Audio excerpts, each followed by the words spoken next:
నమస్తే SR7 టీవీకి స్వాగతం. నా పేరు శబానా. సచివాలయ వ్యవస్థతోనే గ్రామాలు అభివృద్ధి పదంలో నడుస్తున్నాయి. ఎమ్మెల్యే గడికోట శ్రీకాంత్ రెడ్డి.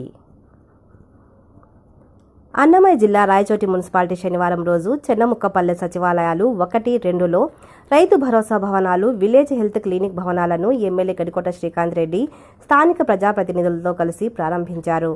ఈ సందర్భంగా ఎమ్మెల్యే శ్రీకాంత్ రెడ్డి మాట్లాడుతూ, గాంధీజీ కలలు కన్నా గ్రామ స్వరాజ్యానికి సీఎం వైఎస్ జగన్మోహన్ రెడ్డి కృషి చేస్తున్నారని, జగనన్న ప్రభుత్వం ప్రజల చెంతకే నాణ్యమైన వైద్యాన్ని అందిస్తోందన్నారు. అలాగే రైతులకు గ్రామంలోనే రైతు భరోసా కేంద్రాల ద్వారా నాణ్యమైన ఎరువులు, విత్తనాలు, పురుగు మందులు, వ్యవసాయానికి కావలసిన సలహాలు, సూచనలు ఆర్బీకే సిబ్బంది ద్వారా ఎప్పటికప్పుడు అందిస్తున్నారని తెలియజేశారు.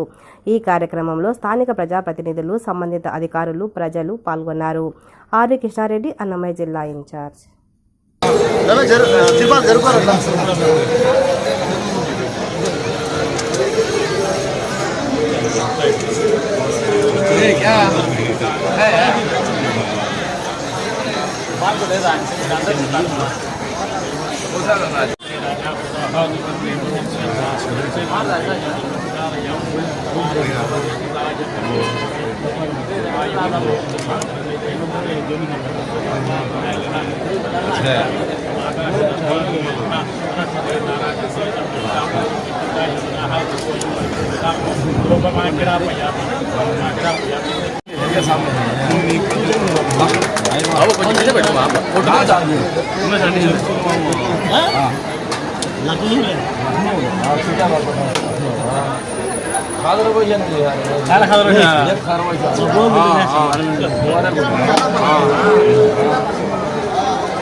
देखा तो सूरत मालूम नामा आइडियल स्कूल हाँ है वैसा बोला तो नहीं वो मालूम होता है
చేయడం వల్లనే అలాగే మన జిల్లాలో దాదాపు ముఖ్యమంత్రి ఎవరు లేరు.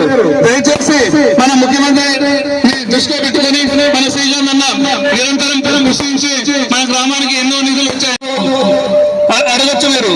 కానీ మనం ఆరోగ్యాల రీత్యా ఎన్నో శ్రమపడి మనం ఇది అండర్ గ్రౌండ్ డ్రైనేజ్ పెట్టించుకున్నాం. కానీ అండర్ గ్రౌండ్ డ్రైనేజ్ కాంట్రాక్టులు లేట్ చేసిన దాని వల్ల మనకు నీళ్లు అయితే ఇబ్బందులు, కనెక్షన్లు ఇచ్చేదానికి 10-20 రోజులు పడతాయి. ఇవి కాకుండా మన గ్రామానికి మంచినీటి సౌకర్యం కోసం ఇంకా పైప్ లైన్ నరకం జరగకపోతే ఉప్పు నీళ్లు ఉన్నాయి కాబట్టి ఉప్పు నీళ్ళతో అక్కడే 5 రూపాయల కోసం 5 రూపాయలు బిందు పెట్టే విధంగా సౌకర్యాలు చేస్తున్నాం. అలాగే ఈ రోజు ఇండ్ల పట్టాలు దాదాపు మన గ్రామానికి 1300 ఇండ్ల పట్టాలు వచ్చాయి. ఆ ఇండ్ల పట్టాల విలువ మీకు ఎంతైందో తెలుసు.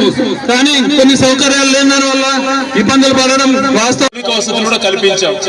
ఇంతకు ముందు పట్టా ఇచ్చేవాళ్ళు, మీరు బాగా గమనించండి అమ్మా, ఆ పట్టా పట్టుకొని 4-5 జిరాక్స్ కాపీలు తీసుకొని డూప్లికేట్లు చేసుకొని ఒకరి పట్టాలో ఒకరు గుణాదులు వేసుకునేటువంటి పరిస్థితులు అంతకు ముందు రోజుల్లో ఉన్నాయి. ఇప్పుడు అలా కాదు. మీకు పట్టా ఇచ్చడం కాదు, మీకు రిజిస్ట్రేషన్, మీ పేరుతో పక్కగా రిజిస్ట్రేషన్ చేసి భవిష్యత్తులో ఎవ్వరు కూడా దాన్ని మళ్ళా కబ్జా చేసుకునే ప్రయత్నం కానీ డూప్లికేట్ చేసే ప్రయత్నం కానీ ఉండదు. మీ పేరుతో ఈ రకంగా పక్కగా రిజిస్ట్రేషన్ చేసి ఈ రిజిస్ట్రేషన్ డాక్యుమెంట్ మీకు అందజేయడం జరుగుతోంది. అంటే సర్వ హక్కులు దీనిపైన కలుగుతాయి. ఏ ఒక్కరూ మోసం చేయలేరు. మీరు బ్యాంకులో రుణాలు కూడా తీసుకోవచ్చు దీనిపైన. అందుకోసం ఇది చేయడం జరిగింది తల్లి. ఇది రిజిస్ట్రేషన్ హక్కులు కల్పించాడు కదా అని చెప్పి మీరు డబ్బుల కోసం చిన్న చిన్న అవసరాల కోసం బిల్డింగ్ అమ్ముకోవద్దమ్మా. నేను ఈ రోజు సందేశం ఇవ్వడానికే మిమ్మల్ని ఇక్కడికి పిలవడం జరిగింది.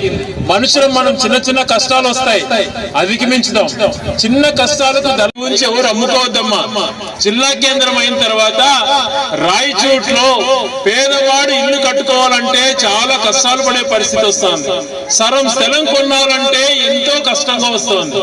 ఇటువంటి పరిస్థితులలో చనముక్కపల్లిలో దాదాపుగా 1000 మందికి, సిబ్బ్యాల గ్రామంలో 400 మందికి, అబ్బవరం గ్రామంలో 300 మందికి, పెమ్మాడపల్లి గ్రామంలో 300 మందికి, వరిగ గ్రామంలో 200 మందికి, మాధవరంలో కానీ, ఎండపల్లి గ్రామంలో కానీ, కాటిమైకుంట గ్రామంలో వందలాది మందితో పాటు మన మున్సిపాలిటీలో 6000 మందికి స్థలాలు